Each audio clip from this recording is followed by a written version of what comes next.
ponder this event with you this morning, particularly as we reflect on the life and the death of Jesus, and as we partake of the emblems of communion.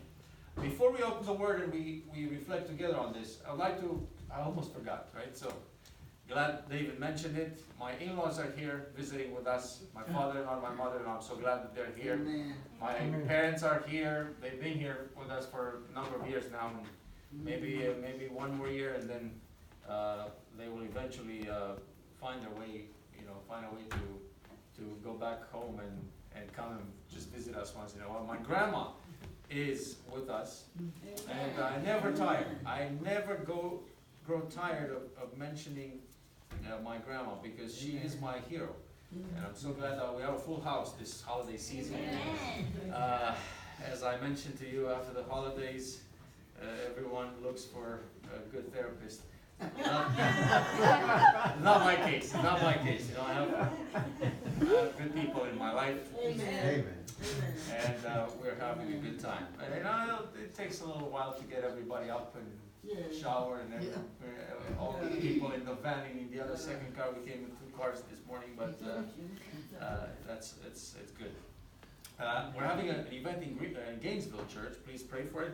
I'm going to head over there. I'm not sure if I'll be able to eat lunch. I'll have to make a couple phone calls and see if I can stay for lunch with you guys. My wife and my family will. The boys will be in the Adventurers Club, so they will be here. But I have to head over there for that event. Glad to be here. This little gathering here is a foretaste of heaven for the city of Greenville. People don't know. Not a lot of people know about what's happening right now here, but they will hopefully soon find out. As they get to know us, as they get to see that we truly care as we serve them, as we get to know their names, as we get to know their needs, and really meet those needs. And I look forward to it. This church has a bright future. I say it with humility in my heart. God knows how He can masterfully and miraculously use all of us to bless and serve this growing city. Amen. Do you realize that Greenville is growing? Yes, sir. Yes. This is a growing area. That means lots of people moving in. That means lots of needs. Opportunities for ministry. Right? I see this. I see a beautiful future for this church. I see a lot of growth happening as a result of us rolling up our sleeves, washing some feet, and clothing the naked, and feeding the poor, and all that. Right? May God bless us. So, all 4 gospel writers record the events happening around the death of Jesus with almost, as I said, with exactness in the details they throw into the story, in the narratives that they write. The betrayal happening on Thursday night, the denial happening on Thursday night, the mistrial happening that late Thursday night, Friday morning, early morning, right? As it was still dark. They say it all happened, all these events happened at night. At night. And when you get to the actual moment of Jesus' death on Friday afternoon, that happened in the dark. There's an inexplicable, mysterious darkness that comes down and envelops the cross and the area for 3 hours. The Bible says that at the 6th hour, darkness came over the whole land until the 9th hour. And if you know how they measure time, the 6th hour was noon. The 9th hour was 3 p.m. So between 12 p.m. and 3 p.m., it was absolutely dark. People studying this passage, they think, might have been an eclipse, solar eclipse. For 2 reasons, it was not a solar eclipse. Number 1, a solar eclipse does not happen for 3 hours. Have you ever seen a solar eclipse happening for 3 hours? It's just a few minutes. If you're not there with those special glasses to look and see, in a couple minutes you missed out on it, right? Second reason, the event of Jesus' death happens around Passover time. And the Passover time is the time for a full moon. So when you look in the sky, from a scientific standpoint, this is a full moon night or day, because it happens at Passover, and solar eclipse and full moon never happen at the same time. Maybe some people, and they did, reflecting on this passage, they came up with the idea maybe it was a sirocco, one of those windstorms, desert windstorms, that can kick up enough dust to actually obliterate and obscure the sun for days at a time. And you don't see it. So maybe that was it. Well, guess what? Passover is happening during the wet season. So there's no way you can have a dust storm during the wet season. We're not dealing with natural darkness. We're dealing with supernatural darkness. A mysterious, inexplicable, supernatural darkness. So it means something, don't you think? But what? In the Bible, as you study, physical darkness represents spiritual darkness. In the typology of the biblical narrative, anything material has to have a correspondent in a spiritual language and understanding. So, as you read Luke chapter 22, then Jesus said to the chief priests and the elders who had come for him, "This is your hour when darkness reigns." That's what Jesus said. And he's referring to darkness here as a metaphor for everything that's wrong with us. Everything that's wrong with the world. Spiritual darkness. When you turn away from God and turn towards something else. Might be a good thing. But you turn away from God and you turn towards something else, and you make that something else the center of your life, the center of your attention, and you're facing that as the focus of your existence. God in the Bible is likened to the sun, the source of truth, the source of life, the source of light. So if you orbit around the sun, God being likened to the sun, if you're centered around the sun, you have truth, you have life, you have light, you have goodness. You orbit around anything else. Maybe a good thing, maybe it's a good career, maybe it's a good relationship that God has given you. Maybe it's your family, kids. You may come to church, you may take notes during preacher's sermon. You may go home and study the quarterlies and highlight those quarterlies and come up with the most beautiful comments during Sabbath school hour. Listen, if you make anything else in your life the center of your life and your existence, besides God, you live in spiritual darkness. That's what the Bible says. That's the result. Spiritual darkness. And darkness brings disorientation. Have you ever tried to look at your hands when you turn off the light and darken the room at night right before you go to bed? Have you ever tried to look and see if you can see your hand or your fingers? Or you can't. It's pitch dark. When it's pitch dark, you have nothing. There's nothing you can see. Actually, I did this my boys, right before they went to sleep one night, not too long ago, they were trying to see if they can see my face. And Daddy, I can't see your face. You're close to me. You're like nose to nose, but I can't see your face. Oh, I can't see my hand either. Well, because of the pitch dark that was in the room, you can't see an inch in front of you. And that has a horrible effect. It disorients you. Yeah. Just imagine living in darkness, that type of darkness, for a long time. To stay in utter darkness for a long time is radically disorienting. So that's what's happening in the spiritual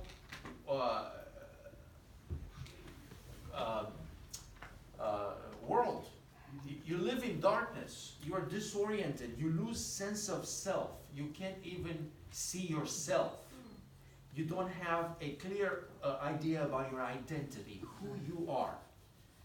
You don't know if you see anybody around you. Can't tell whether there's anyone around you. And if they are, do you know if they're friends? Do you know if they're foes? You don't know, because you live in spiritual darkness. You lose purpose. You don't have a sense of direction. Yeah. You don't know if you're heading in the right direction. If you actually get the things in your life you're after, you suddenly realize that they're not big enough for your soul. They're not good enough, and they're not enough for your soul. there's meaningless and purposelessness in your life. That's the loss of identity, which is fragile if you base them on those things that are temporary. And don't we do that at times? Mm-hmm. We build identity on the things we have, on the things we acquire, on how well we perform, on the idea of how beautiful, smart, and capable we are. We build identity on that. We build on identity on how many likes we get on Facebook. And this is not a joke. Amen. You may find it hilarious, but some people live for that. Yeah, it's true. You live isolated because that's exactly what's happening when you live in that spiritual darkness. You get wrapped up in yourself, wrapped up in the idea of who you are, and it's a distorted idea, and isolates you from people. Yeah. You don't have time for relationships because your face is in that little mobile device. Yeah. Sometimes there are studies out there saying that adolescents these days who walk around like this, sometimes they develop some physical condition, their back is not straight and all they have. But the most important risk is the mental problems they develop, the depression, because they're hooked to that device. Yeah. They don't have time or interest for real relationships. Interesting, isn't it? And spiritual darkness leads to disintegration. Imagine taking a plant out of the light of the sun and putting that plant in the dark. Will that plant grow? So let me be real practical here. Two people love each other, husband, wife. They have kids, they love each other more than they love God. Pretty soon that nice, beautiful love and romantic love, will experience minor fights. Minor. But then the minor fights will turn into major fights. And then one will start thinking, I'm constantly having this sense of displeasure in my life. This other person's failure is not just an opportunity for me to come along and, like, for better or for worse, right? Yeah. Come along and help. You grow too selfish. You are inwardly turned. And it's all about you anymore, and not about the relationship and the togetherness and the oneness anymore. It's about you. So this person's failure is affecting me. Your world starts shaking. You know why? Because your focus is your wife or husband. You don't bring God in the midst.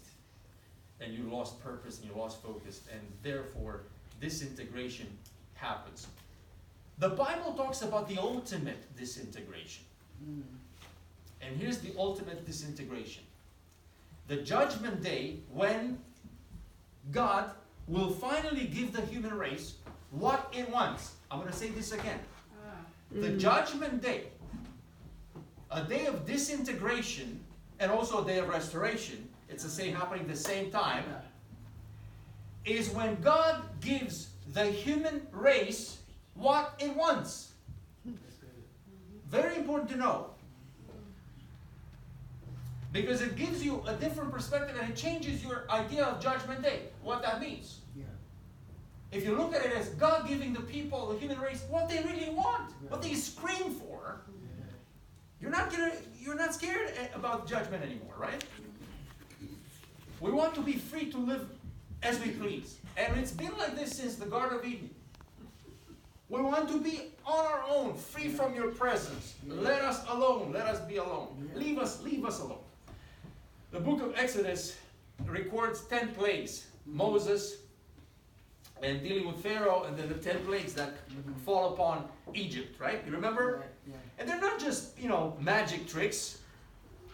If you read the narrative there are foretastes of the judgment day, of that day of disintegration for some.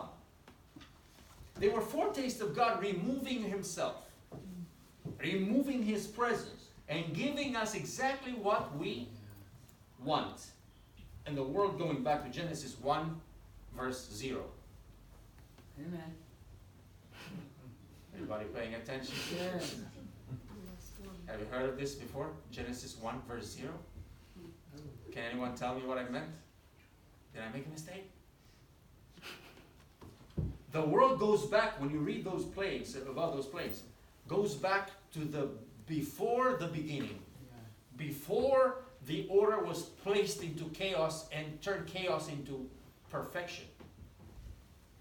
Before that, the world is going back to Genesis 1:0, going back to the horror of uncreation, darkness, chaos, formlessness, void, nothingness.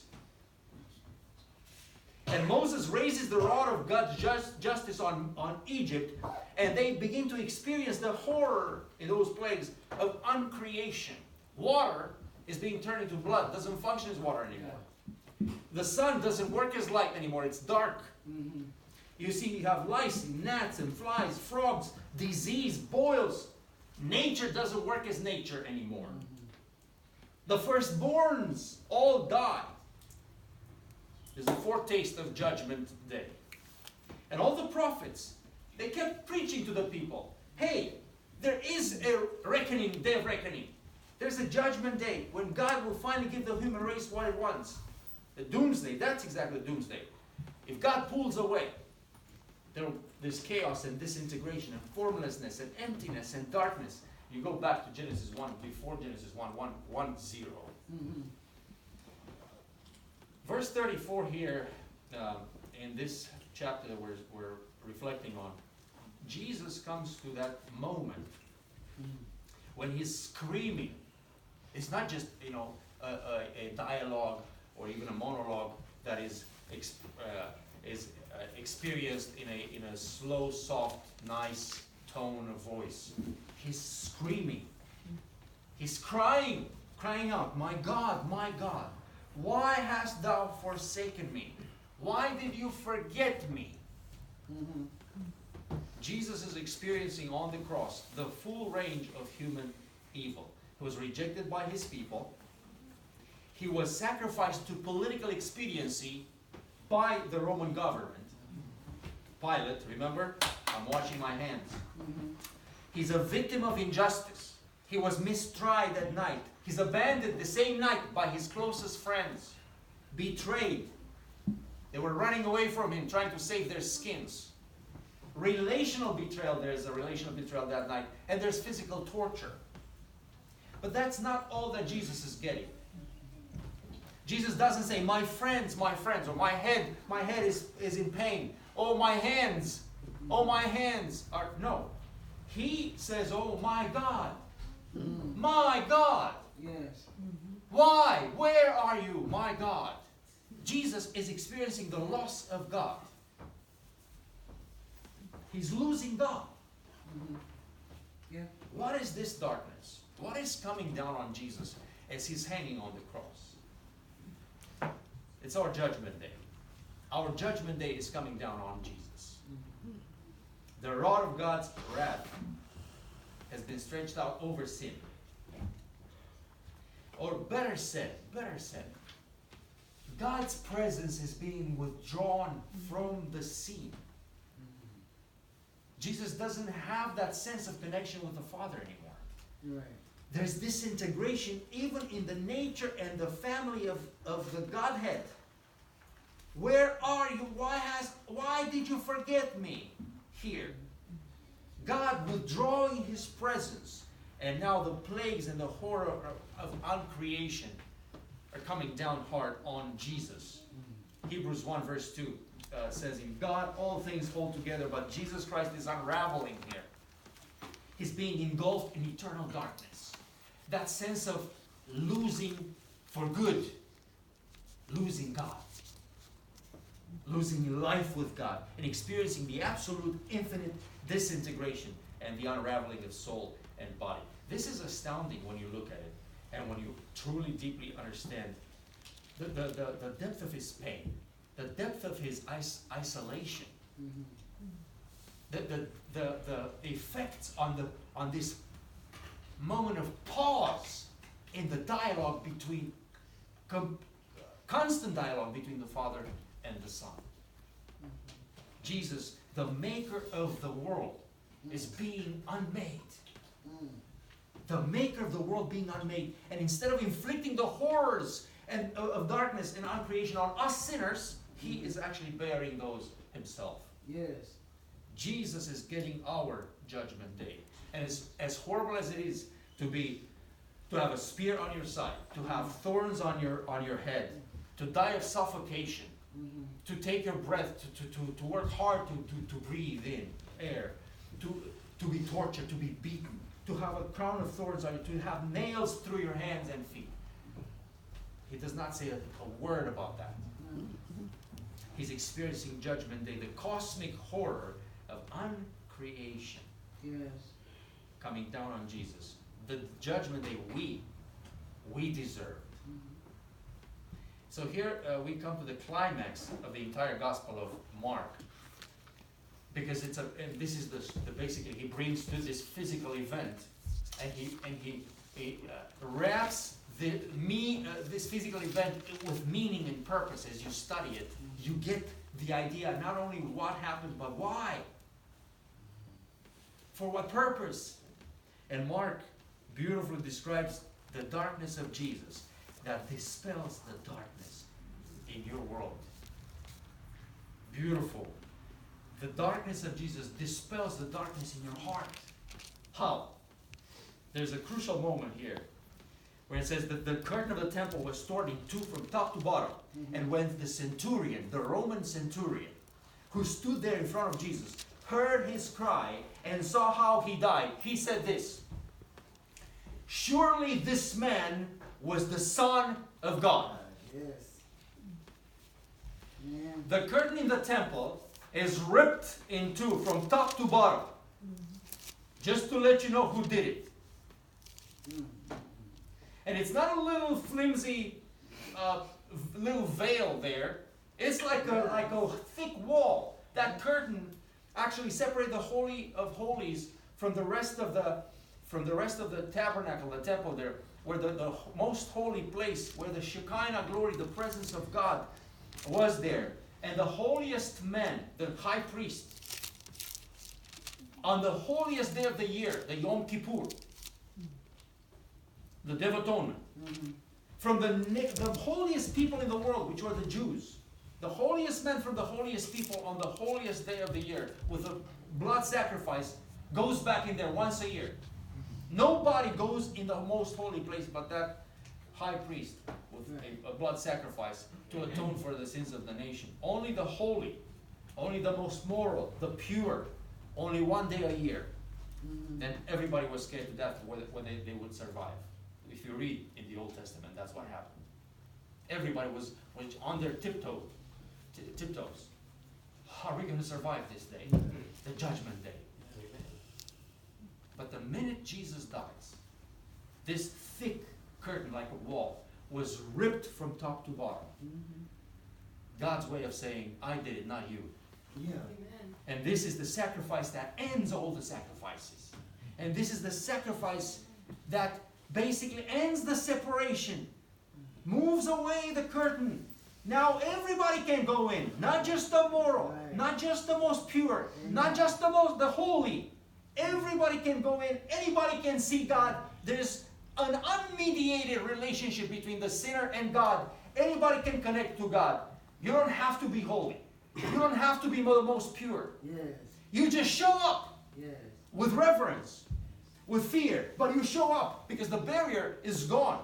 And Mark, when you read the Gospel of Mark, he makes sure that you understand that the ripping of this curtain, what the ripping of the curtain means. It shows the first guy who actually goes into the most holy place, and it's the centurion. He's not physically walking into the most holy place, but spiritually, mentally, emotionally, relationally, he actually is the first person who walks into the most holy place. Because, guess what? This guy is a Roman. He's a pagan. And he says this: surely this man was the Son of God. The word Son of God, if you were a Roman, would just be reserved for the Caesar. You use those words, Son of God, for the Caesar. In fact, every little coin of the monetary coins that they had in Rome, it said Tiberius Caesar, son of the divine Augustus. Every coin. On every coin. The only person a Roman would ever say was a son of God would be Caesar. Mm. They would refer to Caesar. But this soldier says, this guy is the Son of God. Mhm. Which means Mark is showing us what the ripping of the curtain means. Look at who this guy is. He's not a disciple of Jesus. He is not a Jew. He does not know the right biblical theology. He doesn't know the Bible. He lives in the darkness of ignorance. The centurions were not aristocrats, well studied and well read. He was an enlisted man, strong man who had risen up through the ranks, incredibly hardened. A centurion was somebody who had been used to see people die. A lot of people die under his hand. He was a brutal, strong, hard person. He lived in absolute darkness until he met Jesus. And he becomes the first person to confess Jesus Christ. When you read the Gospel of Mark, a Roman soldier is the first person to confess Jesus Christ as the Son of God. Amen. He heard his cry. He saw how he died. Now this guy had seen many people die under his hand. But this death was different. This death was special. He probably noticed the tenderness of Jesus. He's praying for other people. As he was dying, he prayed for the forgiveness of his people who tortured him. He saw through that pain. I can imagine when Jesus says, my God, why did you forget me? The centurion noticed the language of intimacy. Mm-hmm. And there was a special connection between this guy on the cross and the God of heaven. The psychologists say that if you lose a spouse to divorce or death, that's the most traumatic human experience ever. That's what they say. Because the love that you experienced and shared is no longer. And the deeper the love, the greater the torment of its loss. Right. There's no torment like the loss of love. That's what they say in a human life, human experience. There's nothing like the loss of love. But imagine the Father and the Son being there way before time. Oneness. The greatest love between two human beings in the history of the world doesn't even compare to the love between the Father and the Son. It's infinitely long. It's infinitely perfect, and Jesus is losing that connection. Mm-hmm. Imagine yourself if you lost a loved one, a spouse or a child. Imagine the pain. Go back and reflect on that. And may God bring healing to your soul. Amen. But that's nothing compared to the love between the Father and the Son. He doesn't say, my hands, oh my head, oh my feet. He says, oh my God. Because none of these things are anything like the loss of love. The union with the Father. Yes.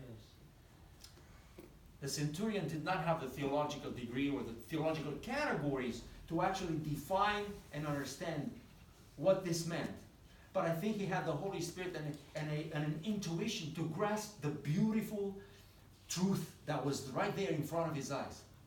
As the curtain ripped from top to bottom, and it ripped through his hardness, and it ripped through his heart, through his darkness that he lived in. Let me say this, and here's the final application. Mm-hmm. When you suffer, when you're going through a painful experience in life, what do you usually say? What's the first thought that comes to mind? Why, God? Why? Why me? Why now? Why him? This is the short example here. My first son was born with a heart condition, right? Lucas knows, so it's not. So, we were, 31, I was 30, 31, my wife 25, young and healthy. Why? Mm-hmm. And by the grace of God, we're monitoring him, he's good, and hopefully we'll avoid any unwanted and unnecessary procedures, but, through God's grace and mercy. But there are many, many people experiencing pain. Mm-hmm.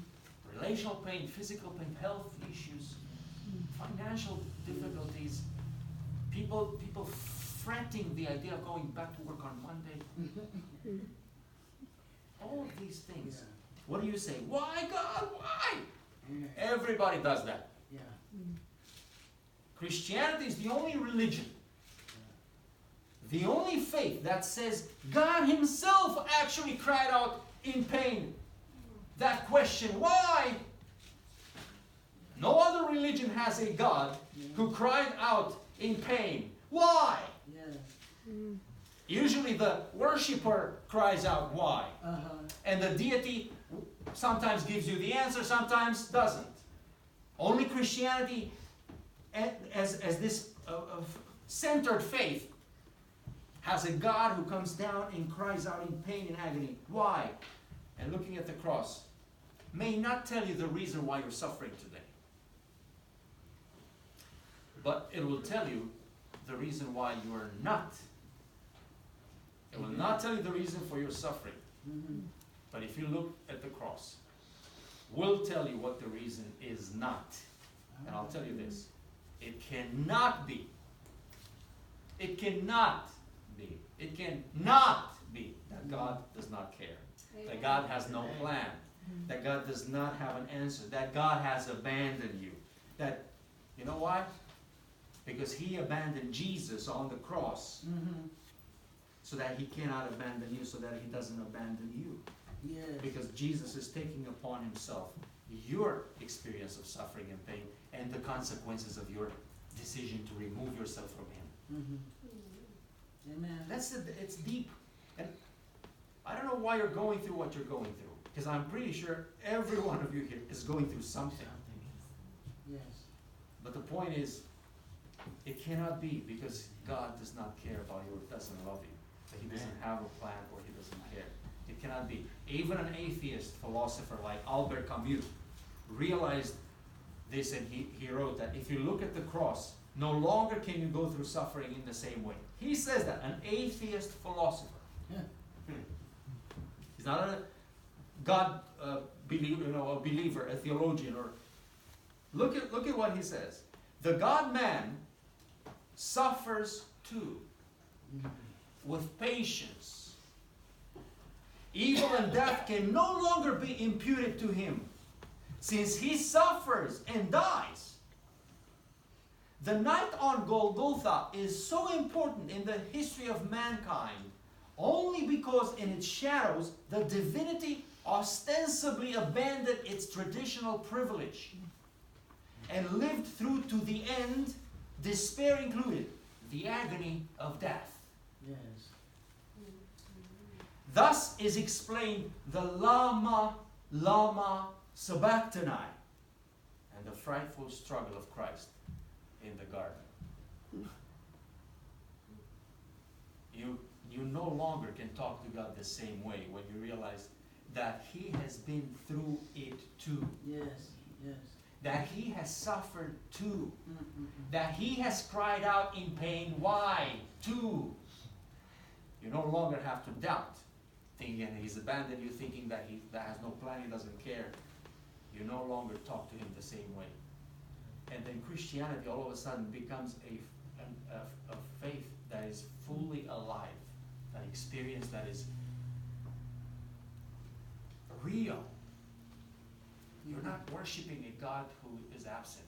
You're not worshiping a God who is removed and doesn't care. You're not worshiping an object of your fantasy and imagination. Mm-hmm. You worship a real God, a Father who loves you so deeply that he suffered. He sent his Son to suffer your pain. Yes. So, Judgment Day is a day